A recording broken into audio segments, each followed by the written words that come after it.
লেবাননের প্রতিরোধ যোদ্ধা হিজবুল্লাহকে কিছুতেই দমাতে পারছে না ইসরায়েল। সংগঠনটি এবার ড্রোন হামলা চালিয়েছে ইসরায়েলের রাজধানী তেল আবিবে। হামলায় তছনছ হয়ে গেছে শপিং মল সহ বেশ কিছু ভবন। মারা গেছেন 2 ইসরায়েলি নাগরিক, গুরুতর আহত হয়েছেন আরও 5 জন।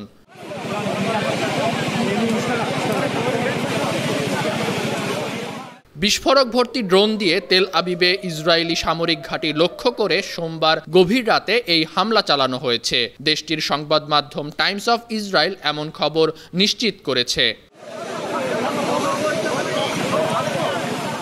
অন্যদিকে লেবানন ভিত্তিক সংবাদ মাধ্যম আল মায়াদিন জানিয়েছে, তেল আবিবে হিজবুল্লাহর এই হামলায় মারা গেছেন 2 জন ইসরায়েলি নাগরিক, আর ব্যাপকভাবে ক্ষতিগ্রস্ত হয়েছে রাজধানীর বিদ্যুৎ পরিষেবা।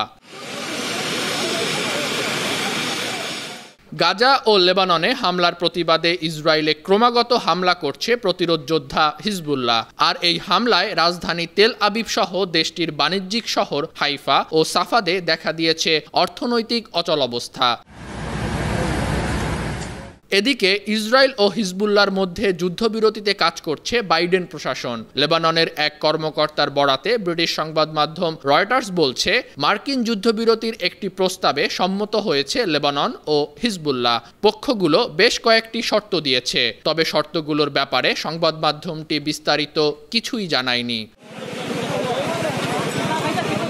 আন্তর্জাতিক ডেস্ক, 52 টিভি।